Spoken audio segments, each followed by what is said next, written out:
Ok, buenas noches.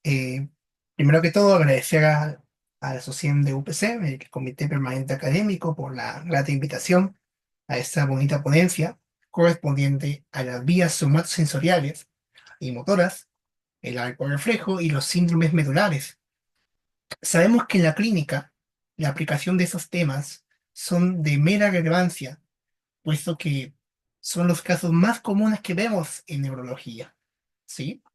El área de neurología abarca distintos ramos, distintos puntos de vista, desde lo cognitivo hasta lo más aplicativo.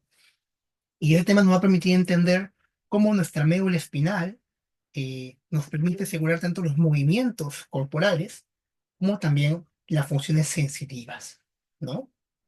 Eh, y bueno, nuevamente, muchas gracias por la invitación. Es un gusto también para nuestro proyecto, nuestra entidad, Wellness, poder participar en esta primera ponencia juntos. ¿Mm? Y bueno, vamos a comenzar. La tabla de contenido para el día de hoy son los siguientes cuatro puntos. Primero hablaremos sobre las vías somatosensoriales, es decir, aquellas vías que permiten, en este caso, enviar la información sensitiva del medio externo al medio interno. Luego pasaremos a hablar sobre las vías motoras, que son aquellas que, recordemos, son las que permiten el movimiento como tal, también llamadas vías eferentes porque salen del sistema nervioso central, lo cual vamos a recordar ahora en una pequeña introducción. Luego hablaremos sobre el arco reflejo, que es técnicamente la parte práctica de la función motora de esas vías motoras. Y finalmente hablaremos de unos síndromes medulares muy importantes y frecuentes que se ven en nuestro día a día en la parte clínica. Bueno, primero que todo, es importante recordar que el sistema nervioso central es un sistema jefe, ¿sí? Es el comandante de todos los demás sistemas corporales del organismo humano, ya que este envía diferentes estímulos, diferentes outputs, ¿sí? ¿Sí? Que son de forma eléctrica, ¿no? Y esta forma eléctrica que trabaja el sistema nervioso como tal a través de las neuronas y células adyacentes se denomina potencial de acción, ¿no? El potencial de acción tiene dos formas de transmitirse, ya sea por un estímulo sensitivo, también llamado una vía aferente, puesto de que está viajando del medio externo hacia el medio interno que corresponde al sistema nervioso central, ¿correcto? Y una vía eferente, que es cuando sale el estímulo eléctrico del sistema nervioso central hacia el medio externo a modo de respuesta, ¿sí? Entonces, el potencial de acción es un conjunto de cambios eléctricos que aseguran que la información sensitiva o motora sea ejecutada y recibida correctamente. De hecho, un ejemplo práctico que lo vemos muy día a día en la clínica, que tiene que ver mucho con el sistema nervioso autónomo, es la frecuencia cardíaca. Por ejemplo, cuando tenemos un impulso simpático, ¿no? Que es cuando el sistema nervioso simpático comanda como primer régimen la función eléctrica, aumenta la frecuencia cardíaca, lo que llamamos como es taquicardia, ¿no? Sin embargo, existen estímulos eferentes, o sea, que salen del sistema nervioso, que van a reducir la frecuencia cardíaca como es el estímulo parasimpático, ¿correcto? Entonces, a modo de resumen, la función del sistema nervioso es recibir estímulos como enviar estímulos. Recibe estímulos del medio externo y envía una respuesta conforme se necesita hacia el medio externo. ¿Vale? Aquí pueden verlo, con mejor grafiquito. Y ese conjunto de actividades eléctricas se denomina integración nerviosa. Cuando estos se ejecutan correctamente, el sistema nervioso se encuentra impecable. Ujú.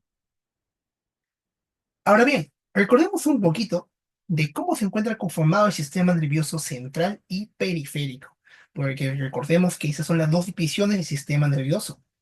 El sistema nervioso central es aquel que se encuentra justo en el eje, en este caso, del cuerpo humano. Por eso se dice que es central, ¿no? Este está encargado de recibir, integrar los estímulos que tanto recibe como envía, ¿no? es decir, procesar la información sensorial y coordinar las órdenes motoras conforme se necesiten las circunstancias. Sin embargo, ese no trabaja solo, requiere de otro aliado que es el sistema nervioso periférico. Les doy un ejemplo. Todo lo que subía, todo lo que ascendía al sistema nervioso central, desde el medio externo al medio interno, ¿sí? Lo referíamos como un estímulo aferente. Esto quiere decir que asciende hacia el sistema nervioso, ¿sí? Como se explica en este gráfico, a través de receptores somatosensoriales, ya sean de la piel, ya sean de una parte del cuerpo, se envía una respuesta, se envía un estímulo, ¿sí? De manera sensorial, la cual se va a dividir por el sistema nervioso periférico a través de los distintos órganos como tal, y se llega a la respuesta del sistema nervioso central.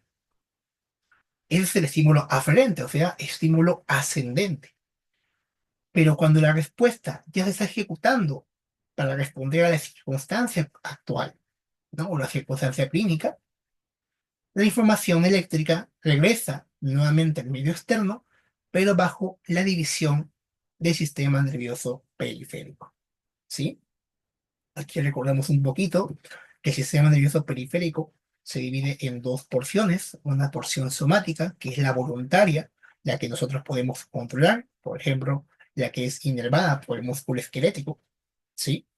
Y la porción autónoma, la cual no podemos controlar porque es autónoma, es aquella porción involuntaria del sistema nervioso, y al ser una respuesta eferente, primero es una respuesta como tal, ¿no?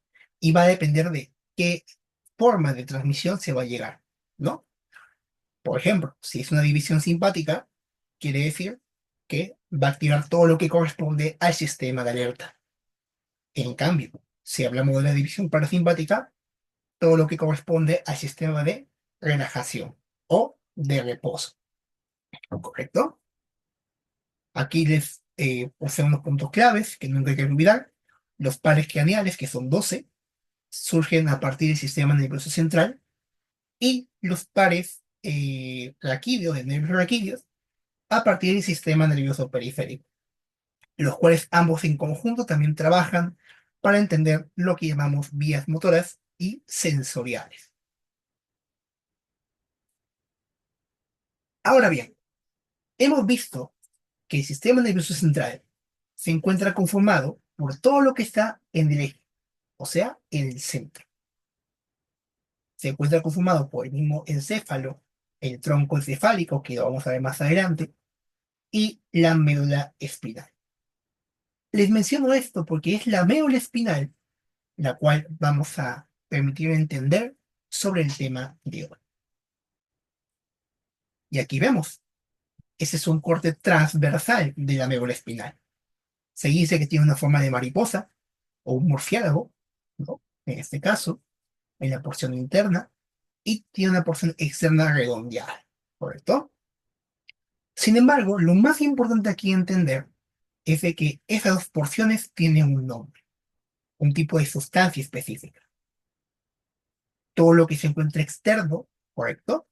Es la sustancia blanca, el conjunto de axones que contribuye a que la información llegue correctamente al sistema nervioso periférico, y la sustancia gris, que está conformada en este caso por núcleos o somas de cuerpos de neuronas, ¿vale? Por ejemplo, en este caso de este corte transversal, podemos ubicar de que es una porción toracolumbar. ¿Por qué razón? Porque podemos encontrar porciones anatómicas que vamos a ver ahora en continuación para su entendimiento. Todo lo que corresponde a sustancia blanca se encuentra conformado por las famosas columnas o cordones de la médula espinal. En este caso existen como tal cuatro, ¿sí? La columna o cordón posterior, ¿vale? Porque se encuentra en la parte posterior de la médula espinal. La columna o cordón lateral, es decir, se encuentra más lateral según el eje. La columna cordón ventral, que es lo más ventral anterior, y la porción del medio, que es un poco más profundo, en este caso, la parte de la columna o cordón anterior, ¿correcto? Ahora bien, una forma de identificar la médula espinal desde su vista anterior y su vista posterior es a través de la famosa fisura media anterior. Cuando tenemos una muestra anatómica, una muestra real para ser específico, es esa pequeña división la cual permite entender cuál es la parte anterior de la médula y cuál es la parte posterior de la médula. Es un tip muy importante para el lado aplicativo, ¿sí? Incluso para ver diferentes imágenes que vemos en la clínica y para distinguir las posibles lesiones, que es lo que vamos a hablar ahora más adelante, ¿correcto? Y bueno, la sustancia gris, que ahorita vamos a hablar un poquito más sobre ella. Sin embargo, no hay que olvidarnos del conducto central, el cual es un conducto, como dice el nombre, que asegura que el famoso líquido cefalorraquídeo, o sea, el líquido que alimenta a las estructuras internas del cerebro, pueda ser eh, transfundido correctamente a esas estructuras, ¿vale? Y algo importante a mencionar también es de que la sustancia gris, que está formado por núcleos o cuerpos de somas de neuronas, en este caso, va a ser dividido por dos astas, ¿sí? Una asta posterior, que es la famosa puntita en forma de cuerno de la médula espinal, ¿correcto? Y una asta anterior, ¿correcto? Es como que la parte más gordita de la médula. Y hay veces, algunos casos, principalmente en la porción toracolumbar o dorsal y lumbar superior, donde encontramos un asta adicional, como se ve en la imagen, la cual es el asta lateral, ¿sí? Cuando queremos diferenciar la corte de la médula en las diferentes secciones, cervical, torácica, lumbar, ¿sí? Si queremos ubicar la parte eh, dorsal lumbar aproximadamente, tenemos que fijarnos de que hay presencia de una asta lateral, ¿correcto? Muy bien. ¿Todos me siguen hasta acá? ¿Todo bien? ¿Sí? ¿Me confirman? Sí, todo bien, todo bien. Listo. Ahora bien, ¿cuáles son las partes de la médula espinal? Recordemos que hemos dicho que se transforma en dos sustancias: sustancia blanca y sustancia gris. Todo lo que es alrededor periférico de la médula espinal es la sustancia blanca. Y habían tres cordones, ¿no?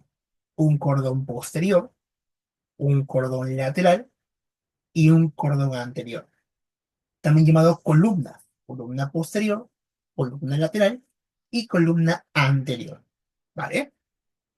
Y por dentro de esa sustancia blanca adyacente encontramos la sustancia gris, la que tiene forma de mariposa. Y como dije, se encuentra conformado por núcleos o cuerpos o somas de neuronas, ¿sí? Aquí encontramos todo lo que son neuronas, mientras que todo lo que es adyacente o periférico, lo que es axones, ¿vale? Y aquí podemos ver la clasificación según las láminas de Rexed, una clasificación que permite entender cada porción de la sustancia gris en base a un aspecto funcional, que es lo que vamos a ver ahora a continuación. Sin embargo, no olvidar que las láminas de Rexed son del 1 al 10, ¿sí? Del 1 al 5 encontramos un elasta posterior, ¿sí? Del 7 al 9 como tal, aunque a veces dicen que el 8 no existe, hay referencias que dicen eso. Encontramos el asta anterior, ¿vale? Y parte del 10 como tal, vamos a encontrarlo justo en el medio o la intersección entre una porción de la sustancia gris de un lado y el otro lado. Y de hecho, les voy adelantando, es justo la lámina de Brexit 10, la cual se considera con función mixta, es decir, tanto función motora como función sensitiva. Ujú. Y aquí lo que les estaba mencionando. Existen diferentes variaciones de la médula espinal conforme llega a su trayecto desde superior a inferior, ¿sí? Por ejemplo, hemos visto que en la porción toracolumbar aproximadamente está la presencia de una asta lateral, ¿correcto? Ahí se puede ver.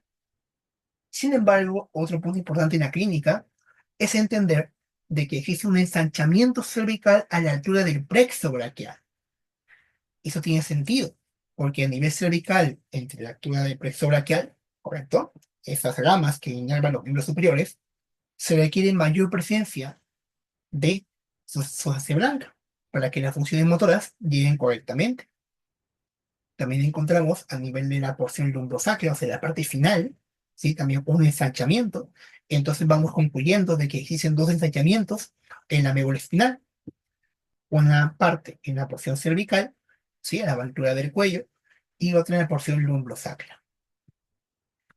Y no hay que olvidar que el eje lateral lo podemos encontrar en los segmentos toracolumbares o dorsales lumbares. En este caso, entre T1 y L2, los cuales se consideran en algunas bibliografías como elementos esenciales para la participación del sistema nervioso autónomo simpático, ¿vale?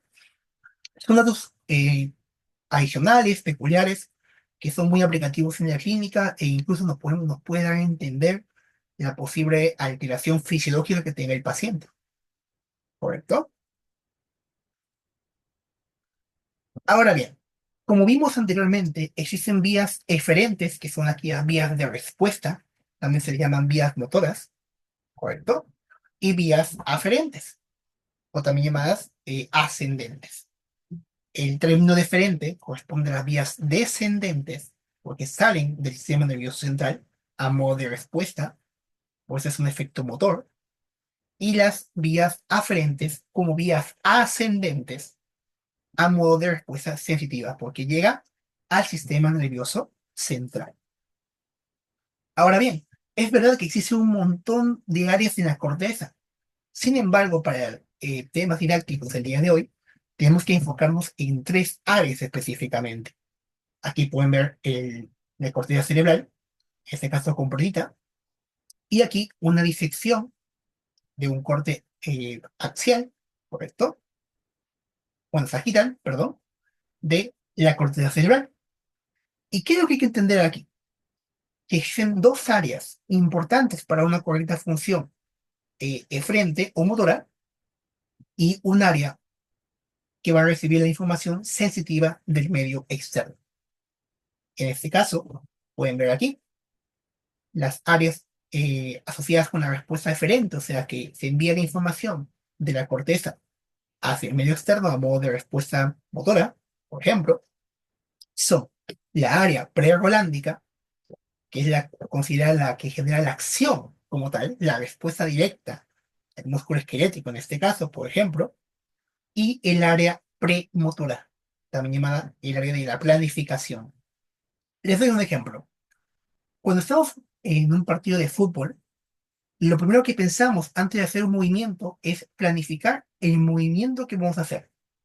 Y para ello, la respuesta tiene que estar completamente coordinada, no solamente a nivel cerebral, sino que también con los músculos esqueléticos que van a recibir el potencial de acción. Es por ello que, primero, el que va a planificar esa respuesta va a ser la área premotora y la que va a ejecutar la respuesta correctamente va a ser el área prerolándica, ¿vale? Ahora, con fines anatómicos se llama prerolándica, puesto que recordemos que en la corteza encontramos la famosa fisura de Rolando o surco central, ¿vale? Y como está antes de la fisura, porque siempre se lee desde anterior hacia posterior, como está antes, el área 4 se dice prerolándica, ¿vale? Y la otra área, que es la encargada de recibir un estímulo aferente, o sea, ascendente de manera sensitiva, es el área postrolándica, o también llamada área sensitiva primaria. Entonces, vemos cuál es la relación, la correlación entre las cortezas cerebrales y la médula espinal.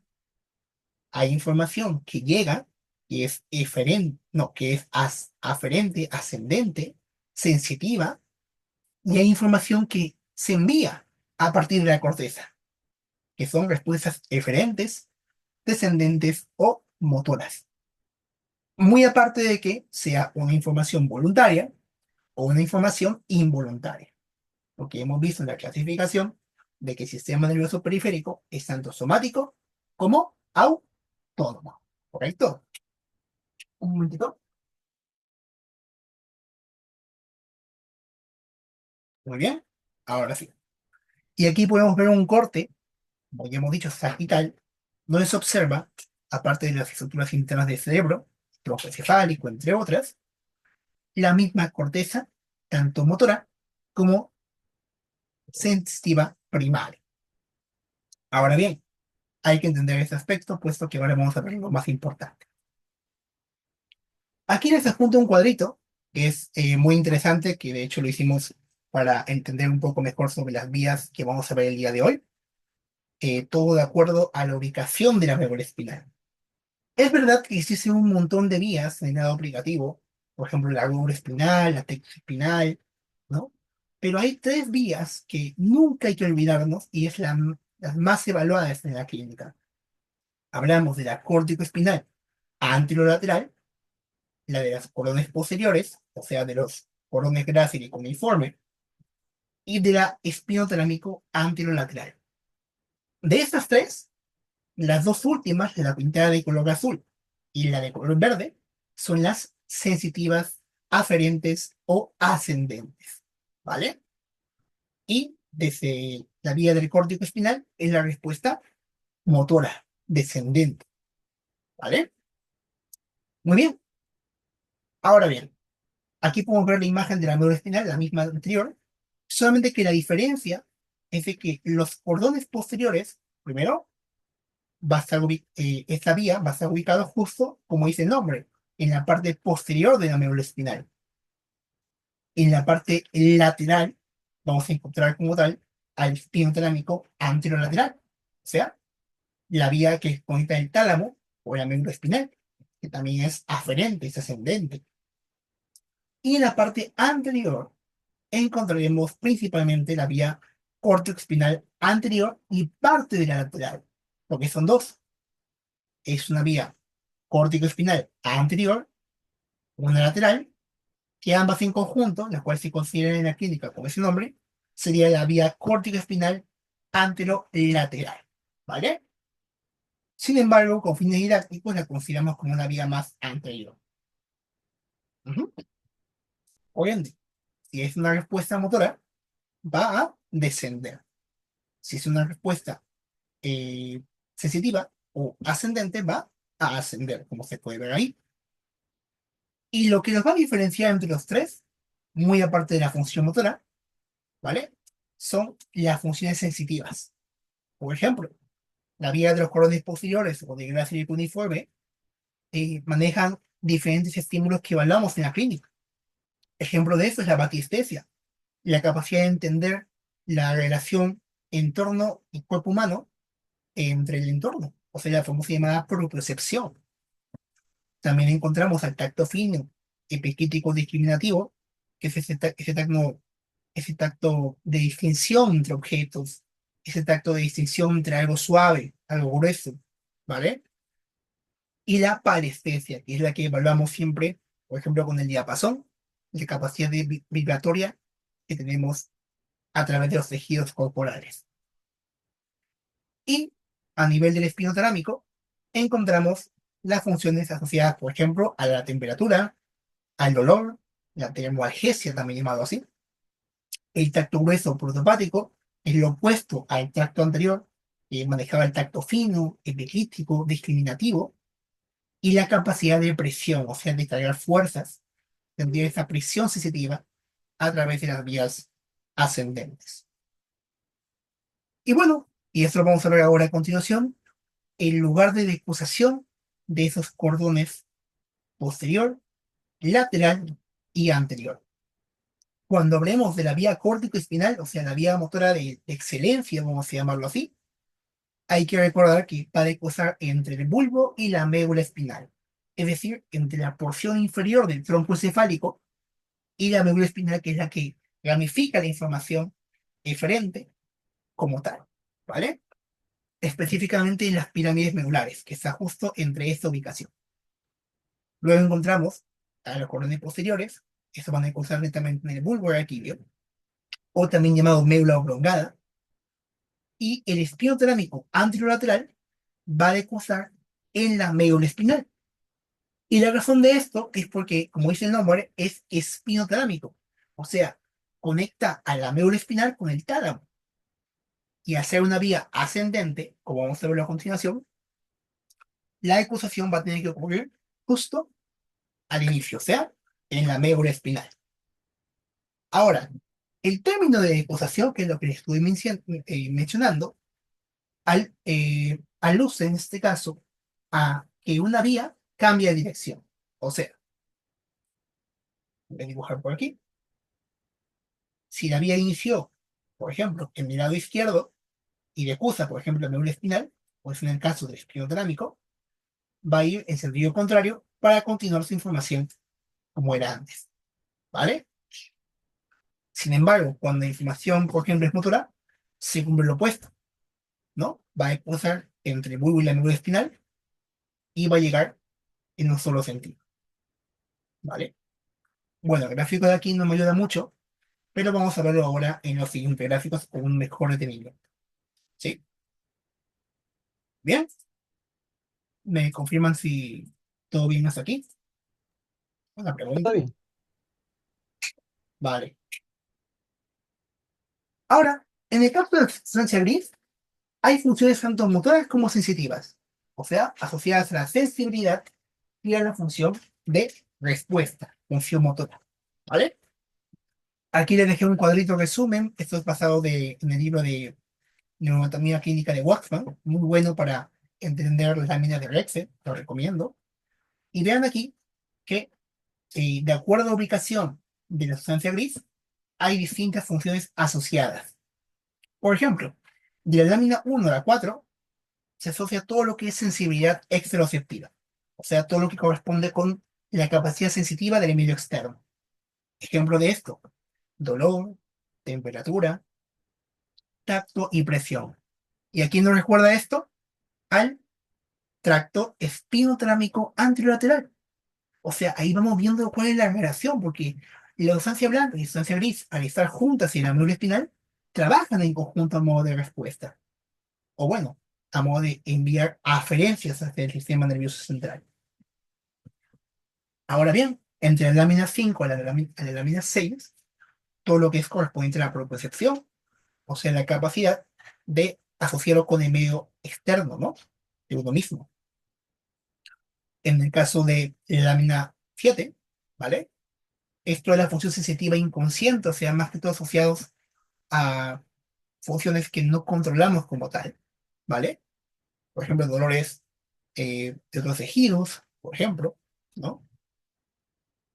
Y la más importante a nivel motor, que de hecho tiene mucha relación, porque recordemos que la vía córtico-espinal es anterior, y aquí pues estamos en la porción anterior, es la lámina 9, la cual se considera una función motora voluntaria, por eso dice aquí que dice músculo esquelético, y vamos a encontrar dos fibras importantes, las alfa y las gamma, también llamadas alfa o extrafusales, y gamma o intrafusales.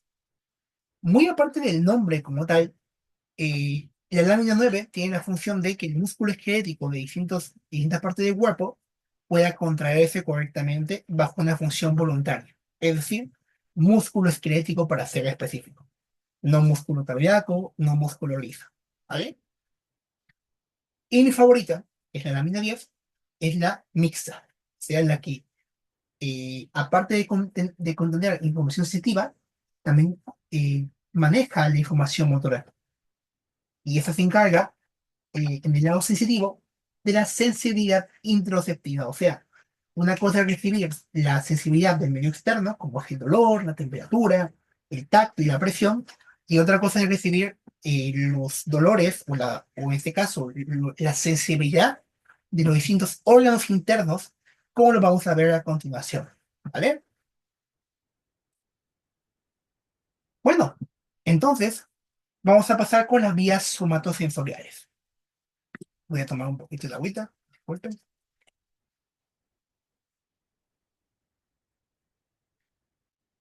Muy bien. Y recordemos que el término de vías somatosensoriales también lo podemos aludir a una vía ascendente o una vía aferente. Son sinónimos como tal. Aquí se puede ver una imagen, si se preguntan, es extraído del libro de Hal Blumenfeld, muy bueno, recomendable. Y aquí se puede ver justamente a los corones posteriores y a las distintas vías sensitivas, ¿sí? Sin embargo, vamos a enfocarnos solamente en la que acabamos de hablar, la vía de los corones posteriores, o sea, de los fascículos gráciles, que son los más mediales, y los cuneiformes, ¿vale? Y son posteriores porque son la parte posterior de la médula espinal, y la vía espinotalámico anterolateral, ¿vale? En este caso, para diferenciarlo, lo he pintado de color verdecito, y al igual que el córtico espinal, tiene una porción anterior y una porción lateral. Pues se dice que son vías de cordón anterolateral, ¿vale? Y pueden ver aquí que como es una vía, son vías aferentes, ¿no? Son vías ascendentes. Ujú. Dos vías importantes, corones posteriores y espinotalámico anterolateral. Ahora, hay que recordar un poquito sobre las funciones como tal. Por ejemplo, como pueden ver aquí, todo esto corresponde por el color al de los cordones posteriores. Por ejemplo, la batistesia, o también llamado propiocepción. Como dije, es la capacidad que tiene nuestro cerebro de poder interpretar la posición que nos encontramos de acuerdo a un entorno, ¿no? Es ahí donde aplicamos todo lo que eran los planos, los ejes, ¿no? La distinción entre anterior y posterior, izquierda-derecha. Existen patologías como se altera la batistesia, la propiocepción, y el paciente no puede reconocer los movimientos o la ubicación donde se encuentra, ¿no? Es un desequilibrio a nivel de este tracto. También encontramos al tacto fino, específico, también llamado discriminativo, el cual nos permite detectar esos detalles sutiles, ¿no? Que que se aseguran de que los objetos que encontremos alrededor, ¿no? Por ejemplo, un teléfono, una pluma, pueden ser distinguidos conforme eh, nuestra piel lo detecte, ¿no? A través de esos receptores sensitivos. Y la palestesia, como se mencionó anteriormente, la capacidad vibratoria que puede percibir la piel, ¿vale? Aquí pueden ver, por ejemplo, un diapasón, se está colocando en la extremidad inferior, en este caso, al parecer es la extremidad inferior izquierda, y vean cómo a través de este aparato que permite generar ondas vibratorias, se mide si hay vibración en una extremidad y si no hay una lesión asociada al tracto de los cordones posteriores. Ujú. Ahora, por este color, reconocemos de que hablamos de la vía espinotalámica anterolateral, ¿vale? Y esta vía se distingue principalmente por su capacidad termoalgésica, es decir, la capacidad de detectar temperatura y dolor que se contacta con la piel. Por ejemplo, cuando nos golpeamos por ejemplo, en el codo, ¿no? Esta información va a ascender por esta vía llamada espinotalámica, ¿sí? Y se asocia así porque a partir de que viaja por la médula espinal, ¿vale? Llega al tálamo, el cual se considera también una estructura interna del sistema nervioso que recibe información sensitiva. Al tacto grueso protopático, que es el tacto eh, opuesto al tacto fino y verquítico discriminativo. En este caso, en contacto con la piel, por ejemplo, el trigo, ¿no? Puede, con algún objeto, y distinguir el tamaño, la forma o la textura como tal, ¿vale? Un poco más afina. Y la capacidad de presión, que es la capacidad de recibir, en este caso, una fuerza externa, extrínseca, ¿vale? Y la capacidad de sentir esa fuerza opuesta. Y aquí les comparto un grafiquito muy importante asociados a estas vías. De hecho, ese es un resumen del recorrido y la función como tal. Ambas, como ya hemos dicho, son vías aferentes. Sin embargo, vamos a asociarlo con un ejemplo y también bajo su recorrido como tal. Lo primero que hay que entender es de que ambas vías tienen tres puntos de sinapsis. Eso quiere decir que van a interconectar como que pequeñas aduanas, ¿vale? Vamos a empezar con el tracto espinotalámico, ¿vale? Cuando recibimos un estímulo, por ejemplo, la termoalgesia, colocarnos el hielo en la mano, va a generar esa capacidad de estrés terámico, ¿vale? O tacto grueso, o presión. Esa información va a llegar por un receptor sensorial. Ese receptor llega al primer punto de sinapsis de manera aferente, o sea, ascendente. En este caso es el ganglio espinal dorsal, la primera aduana de espino talámico anterolateral. Posterior a ello, eh, ingresa a la médula espinal, donde va a comenzar su decusación, o sea, su intercambio de lugar. Va a pasar, en este caso, del lado derecho, si fue el miembro superior o inferior derecho, en este caso superior, y va a decusar justo por el asta sensitiva o el asta posterior de la médula espinal. ¿Y por qué le menciono esto? Porque hemos visto que las funciones del espino talámico anterolateral se asocian con esos núcleos de Rexet o esas láminas de Rexet, ¿sí? Ahí viene su correlación en base a su función. Una vez decusa, ¿vale? Su trayecto continúa de manera ascendente hasta llegar a lo que corresponde al nombre del tracto, en este caso, al tálamo, al tálamo óptico o tálamo sonámbulo. Y una vez llega al tálamo, llega a la corteza somatosensorial primaria. En este caso, la área de Brodmann 312, también llamado así. Y por otro lado, si lo vemos desde el punto de vista de los cortes posteriores, o sea, el grácil uniforme, el medial y el más lateral, el recorrido es muy similar, solamente que la diferencia es que el punto de sinapsis número 2 va a ser diferente. Todo comienza a través de un estímulo sensitivo de un receptor, por ejemplo, de la piel, ¿vale? Y esta información va a ingresar, va a ascender y va a pasar por la primera aduana, que es el ganglio espinal dorsal. Una vez ingresa, ¿sí? No va a decursar en la médula, va a seguir ascendiendo, pasa de la médula y va a llegar ¿a dónde? Al bulbo aquí, como lo vimos en el cuadrito, ¿sí? Y vean aquí cómo comienza la decusación, cambia de lugar. En este caso sería del lado izquierdo al lado de derecho, ¿vale? Y continúa su trayecto hace llegar al tálamo óptico, pero del lado opuesto. O sea, al final cada información de motora o sensitiva siempre va a decusar. Es por eso que es importante que detectemos el lugar o miembro inferior o superior afectado, ¿sí? Y a partir de eso, entender el lado opuesto de cada uno y en qué lugar. Puesto que a partir de ahí entendemos dónde está la posible lesión y qué consecuencias a largo plazo puede generar este, ¿vale? También llega luego al área somatosensoral primaria y bueno, aquí otros ejemplos, ¿no? Batiestesia, tacto fino o la parestesia, ¿no? En este caso le puse el tacto fino, epicrítico o discriminativo, por ejemplo, el de la PRO. ¿Sí? Ujú. Recuerden que también se llama área postcolándica, ¿no? La que recibe estímulos ascendentes o aferentes. ¿Se entendió hasta acá? ¿Sí? ¿Alguna pregunta?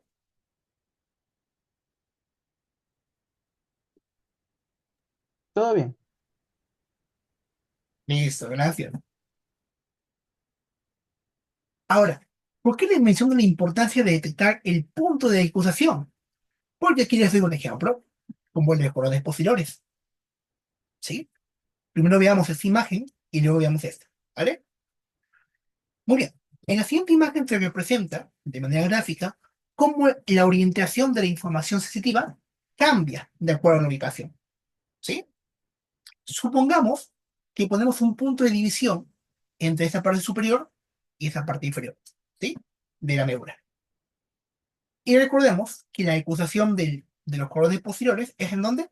En el bulbo raquídeo, o sea, aquí. Y para ello voy a sacar mi lapicito. Ya está. Bien. Vamos a elegir un color negrito, ¿va? Véanlo aquí.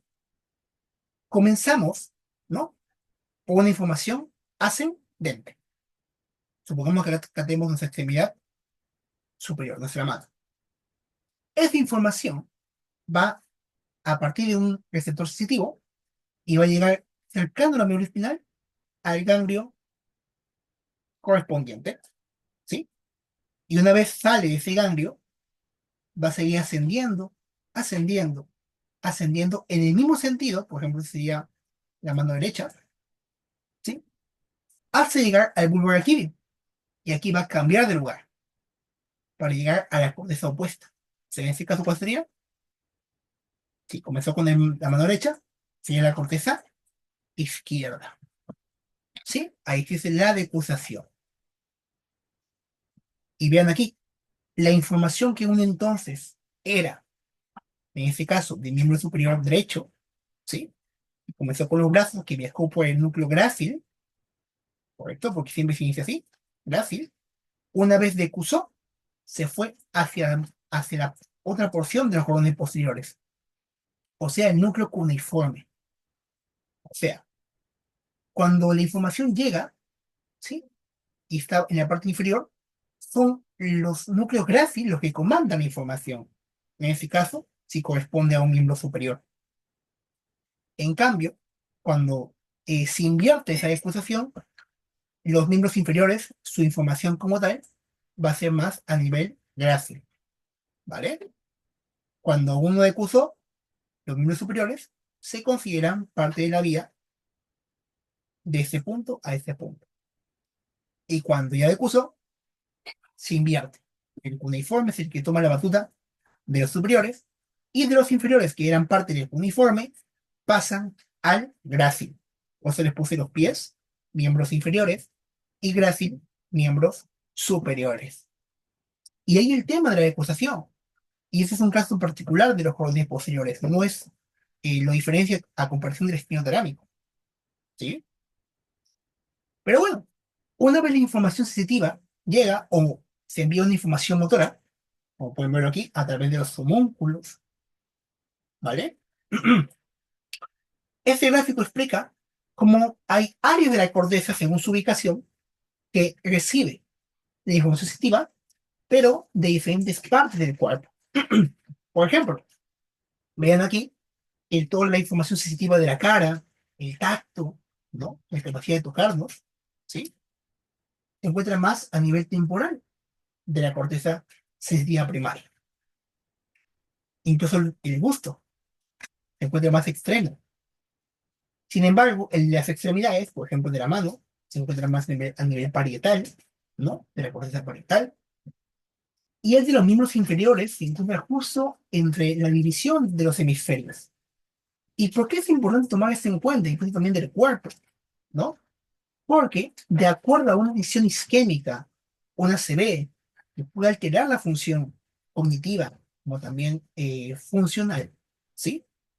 Se entiende aquí cómo podemos identificar la posible parálisis, o en este caso, la posible pérdida de sensibilidad de una parte del cuerpo. Por eso hay que siempre ubicar la corteza y cuando hacemos una cirugía de exploración abierta, ¿sí? Cuando el paciente está consciente, preguntarle varias cosas asociadas a esas funciones sensitivas. Y lo mismo ocurre con la parte motora, solamente que es diferente. Por ejemplo, de los miembros inferiores, sigue siendo entre los hemisferios, ¿vale? Del cuerpo humano, o sea, en general, todo lo que es piel, sigue siendo cercano a la parte más parietal, al igual que las extremidades superiores, y el rostro también sigue siendo un nivel temporal, aproximadamente, ¿sí? Mientras más medial, son miembros inferiores, y a más lateral, miembros superiores, en primera instancia, ¿sí? Y luego, todo lo que es rostro. De ahí se entiende las famosas semiparecias, parecias, que se ven en aquí. Ujú. ¿Todo bien hasta acá? Sí, todo bien. Listo, gracias. Muy bien. Bueno, una vez entendido esto, pasemos a lo siguiente. las vías motoras. En este caso, la vía que tenemos que tomarlo como de gran importancia va a ser la vía córtico-espinal. No. Muy bien. Entonces, hacer una vía, ¿no? Va a pasar por un cordón.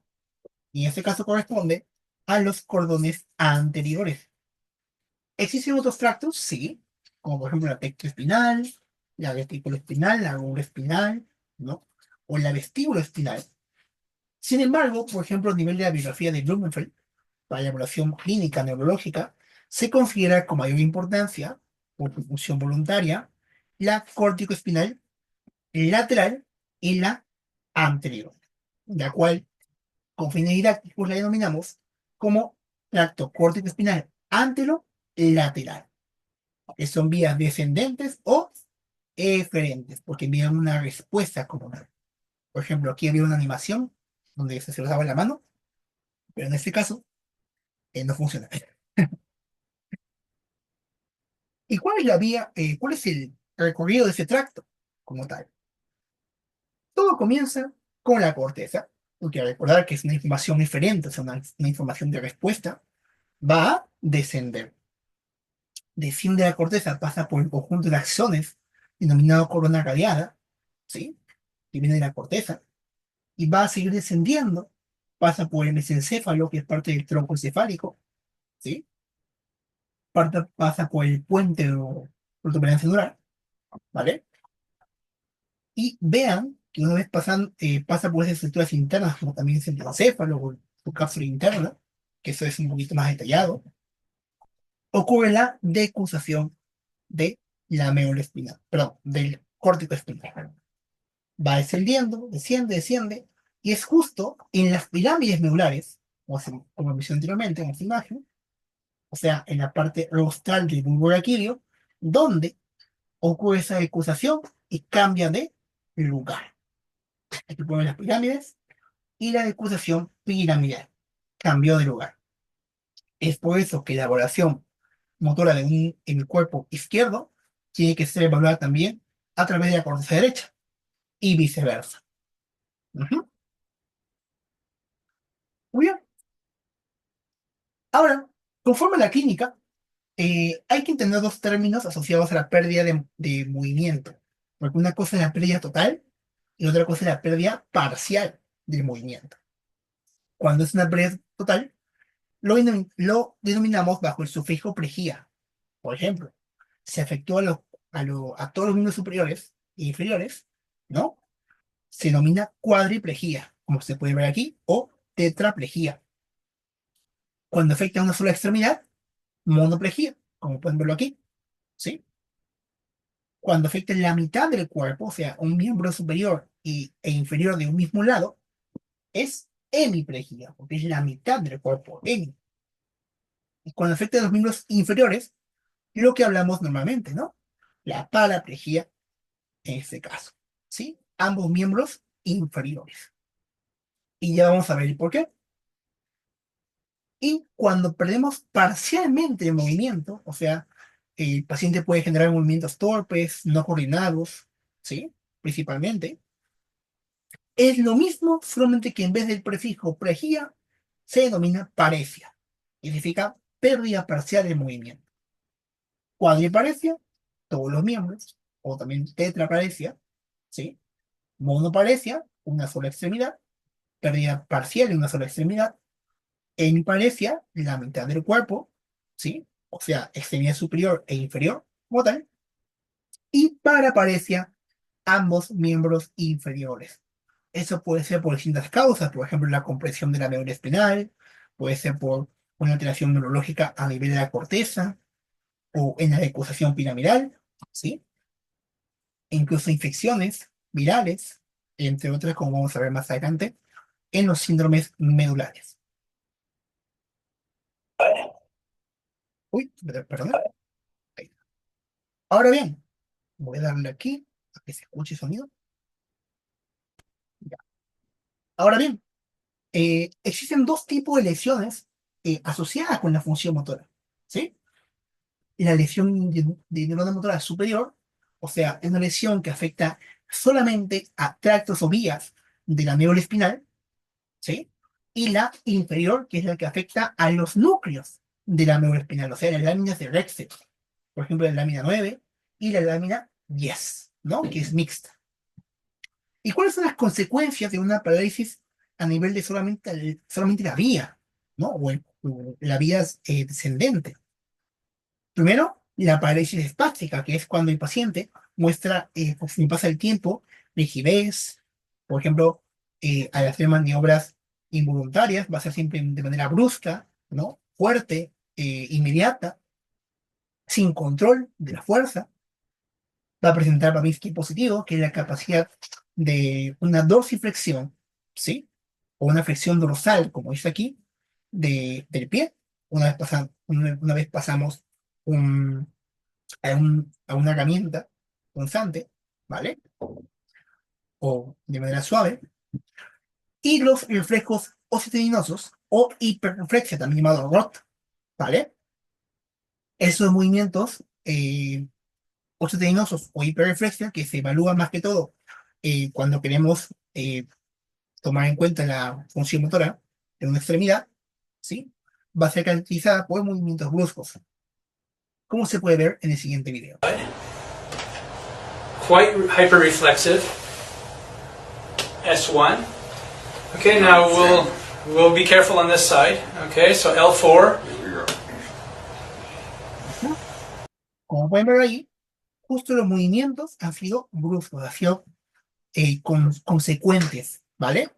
Esa es la hiperreflexia, movimientos que no se controlan como tal. En cambio aquí está bien.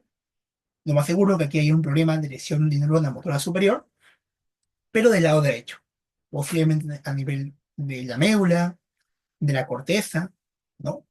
Todo asociado a axones o tractos o vías, o sea, sustancia blanca, ¿sí? Y en el caso de la lesión de neurona motora inferior, es asociado a los núcleos, o sea, a la función de la mariposa de la médula espinal, ¿sí? O sea, sustancia gris, neuronas. ¿Qué vamos a encontrar aquí? Lo opuesto a la superior. En vez de parálisis espástica, flácida, y el paciente puede estar muy, como algunos llaman, ¿no? Hipotónico, bien flácido, no va a generar resistencia a la fuerza, ¿sí? Va a ser muy flexible. El que va a ser negativo, así que es una forma de distinguirlo de la superior, ¿vale?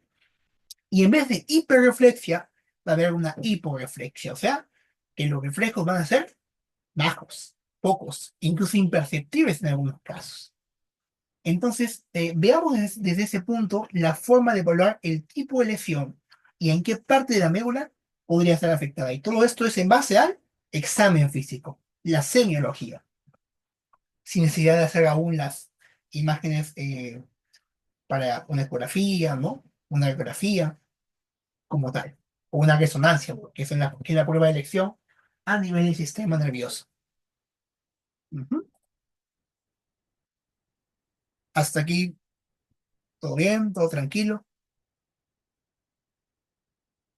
Todo bastante bien, sí. Listo, gracias. Eh, Si desean, podemos tomarnos un pequeño break, o si desean, podemos continuar, no hay problema. Ujú. Continuamos, sí, continuamos. Si es que no hay problema con eso, podríamos continuar, sí, para aprovechar el tiempo también. Vale, vale, no hay ¿Mm? problema. Ujú. Listo. Ahora hablemos un poco del arco reflejo. Algo que hay que entender, por ejemplo, con esta imagen, es la función de este órgano tendinoso de Golgi y del uso muscular, o sea, la función muscular de las diferentes filas musculares, para la redundancia, que conforman el músculo esquelético, ¿sí? En este esquema se puede ver que, por ejemplo, en el lado izquierdo, ¿no? Como hay un receptor sensorial situado en la fibra del músculo esquelético. ¿En qué consiste el arco reflejo? Que vamos a ver ahorita con el reflejo miotático y miotático inverso. Bueno, principalmente basado en lo que corresponde a la detección de cambios en la longitud del músculo, ¿sí? Y su velocidad de estiramiento. Esos reflejos miotáticos van a reflejar el estado de estiramiento del músculo esquelético conforme la información llegue a través del potencial de acción Y es muy utilizado, por ejemplo, lo que llamamos el uso muscular, ¿vale? Con, en este caso, mantener la postura, incluso prevenir sobreestiramientos peligrosos asociados a la función motora. Y correspondiente al órgano tendinoso de Golgi, ¿vale? Hay que entender que este órgano como tal se va a encontrar en los tendones y va a responder siempre a una respuesta de tensión generada por la contracción muscular. De hecho, ahorita vamos a hablar sobre el reflejo miótico inverso un poquito más detallado. Pero aquí lo importante entender es de que la función muscular llega con una fibra respectiva aferente, todo asociado con la postura, y genera una respuesta motora, ¿sí? Y hay dos tipos de reflejos, el reflejo miótico inverso y el miotático. En el caso del miótico inverso, que es el que se puede ver aquí en la imagen a la izquierda, se representa como el órgano tendinoso de Golgi va a ser activado a través de este reflejo. Cuando principalmente nos encontramos ante una excesiva tensión, ¿no? Una exagerada presión, ¿sí? En el músculo esquelético. Esa información viaja de la médula espinal de manera aferente, ¿sí?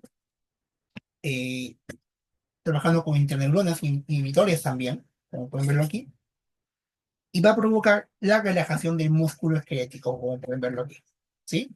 Se genera una respuesta inhibitoria para la relajación ante un efecto de exceso de tensión. Y en el caso del reflejo inhibitativo, ¿sí? No va a iniciar el órgano tendinoso de Golgi, sino el uso muscular, ¿vale? El uso muscular va a detectar el grado de estiramiento del músculo, como tal, el músculo esquelético, y va a enviar señales que activan la neurona motora, que es lo que estamos viendo aquí, ¿no? Si es más sustancia blanca, es todo lo que es superior, y cuando es sustancia gris, inferior, ¿vale? Y todo esto para lograr un movimiento coordinado a largo plazo. Ujú. En otras palabras, estos reflejos aseguran de que hay un correcto control y protección del sistema neuromuscular, o sea, la interconexión sináptica entre estos, y así se ajusta la tensión y longitud muscular automáticamente. Porque recordemos que la función muscular no puede estar ni muy contraída ni muy relajada. Entonces, esos reflejos aseguran de que hay un control como tal. Ujú. Aquí un cuadrito resumen sobre en cuál se usa como tal. Si es miotático, los usos musculares, ese es un receptor como tal, y cuando es miotático inverso, el órgano tendinoso de Golgi. ¿Qué es lo que hace el miotático? Su función va a ser producir contracción ante el estiramiento. En cambio, el inverso, como dice el nombre, va a generar una respuesta inversa, o sea, va a inhibir la contracción ante una tensión excesiva. Aquí los tipos de fibras sensoriales, musculares, tipo 1A en el caso del miotático, y el tipo 1B del miotático inverso. ¿Cuál va a ser su respuesta sobre el músculo? Contracción en el miotático y en el inverso la relajación. Y como pueden ver aquí, propósito, mantener el tono muscular y la postura en el caso del miotático y del inverso, proteger al músculo y al tendón de daños externos, extrínsecos. ¿Sí? Esto más que todo un aspecto aplicativo, no es tan abarcado en algunos casos, pero recordar que es una forma de evaluar la posible lesión también del tipo de neurona. Y finalmente, hablemos sobre los síndromes medulares, ¿no? Muy importantes al ver en la clínica, incluso aquí les hemos señalado por parte de nuestro equipo, los puntos más importantes asociados a cada tipo de lesión que nos podemos encontrar en nuestro día a día. La primera es la lesión transversa de la médula espinal. Como pueden ver aquí, se llama lesión transversa porque está afectando a toda la médula espinal, ¿sí? Aquí vean que está afectado los cordones posteriores, ¿sí? La vía córtico-espinal anterolateral y la vía espinotalámica. Y como pueden ver aquí, estamos utilizando los mismos colores que nos muestra el Hall Blumenfeld como un libro guía. La lesión transversa puede ser, se ocasiona por las asas lesionadas, la anterior y la posterior de ambos lados, o sea, bilateral. Los tractos lesionados, en este caso son todos, del lado derecho como del lado izquierdo, ¿sí? Córtex espinal, espino talámico, los fascículos posteriores o cordones posteriores, ¿sí? Y ante este tipo de lesión podemos encontrarnos, dependiendo de la ubicación, porque recordemos que la médula espinal se divide de acuerdo a las vértebras, ¿no? Cervical, torácica y lumbar, distintos tipos de clínica esperada.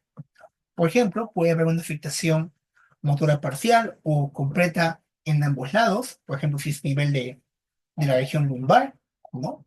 Puede haber paraparesia, paraplejía, que es lo que vimos hace un momento, siempre por debajo de la lesión, porque es a partir de ahí donde ocurre el tipo de lesión. Y también puede haber, por ende, porque afecta a los tractos sensitivos, una afectación sensitiva parcial o completa. Algunas de estas causas, que son de las más frecuentes, que se pueden encontrar en la clínica, puede ser los traumatismos, si es un traumatismo que afectó o generó ruptura de la columna vertebral, ¿no? O de los discos intervertebrales.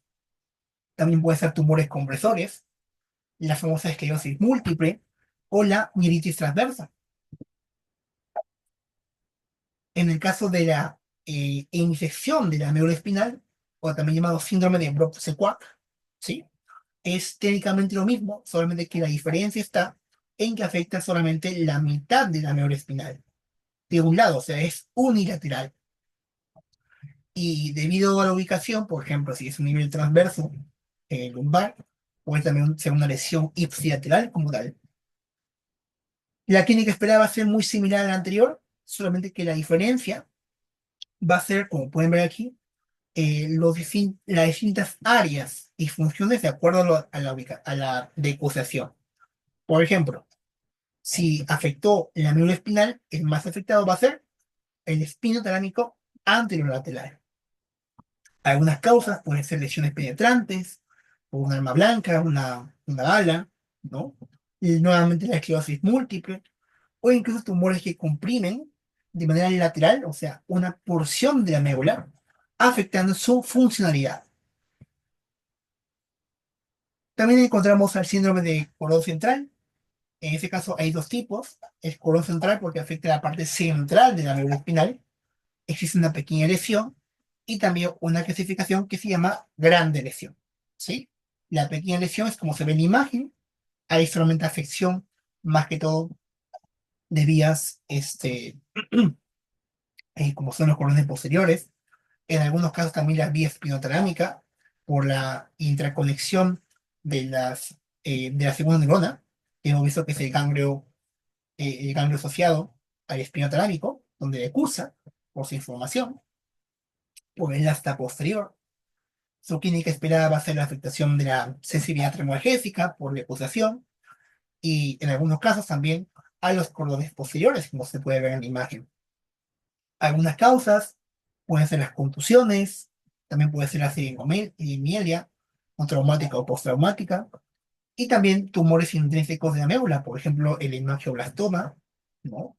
El ependimoma, o el famoso astrocitoma, un tumor maligno muy, muy peligroso, ¿sí? Que hay que tomar en cuenta siempre detectarlo a tiempo para evitar su progreso, ¿no?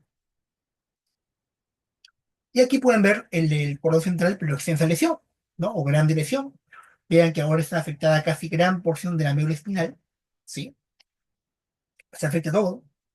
Cordones posteriores, anteriores, ¿no? Laterales.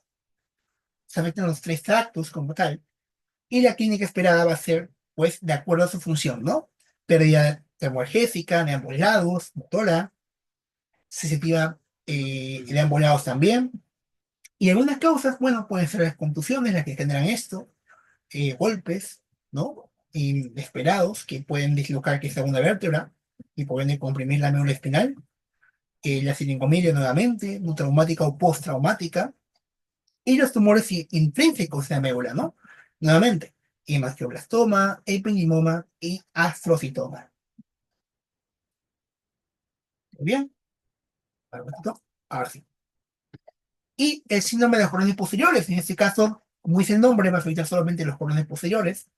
En este caso puede ser causado por traumatismos, tumores extrínsecos que vienen de la parte externa como tal asociadas, esclerosis múltiples e incluso la deficiencia de vitamina B12, ¿no?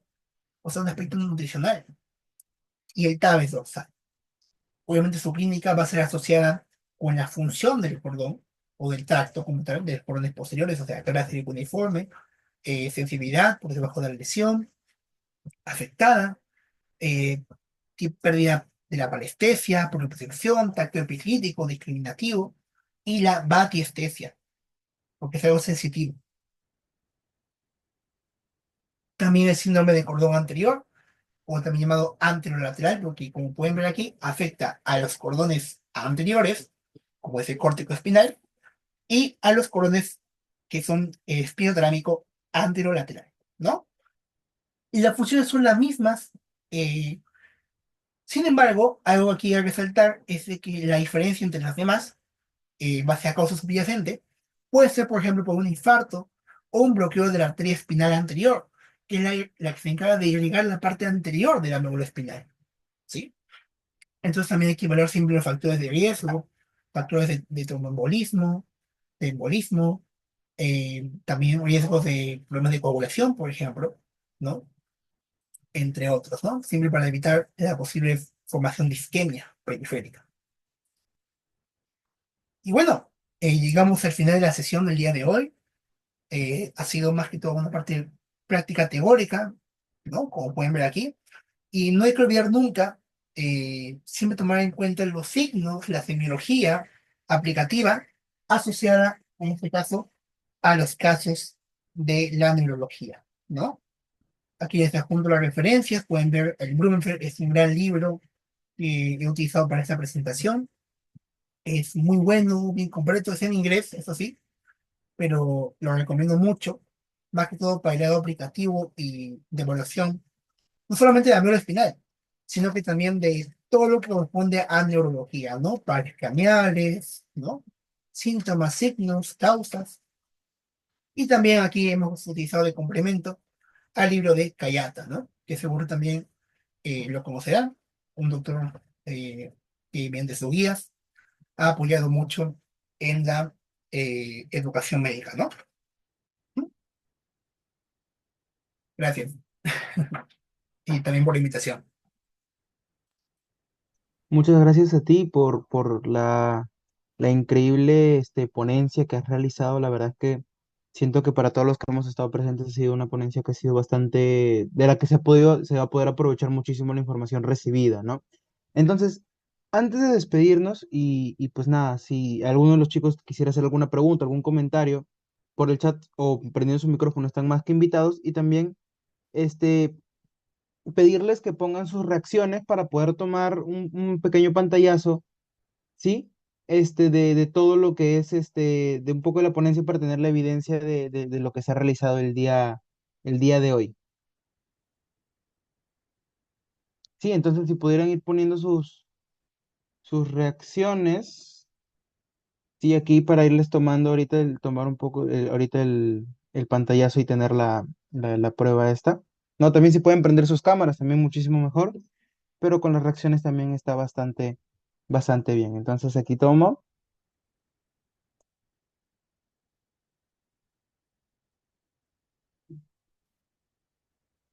y unita más, sí, por favor.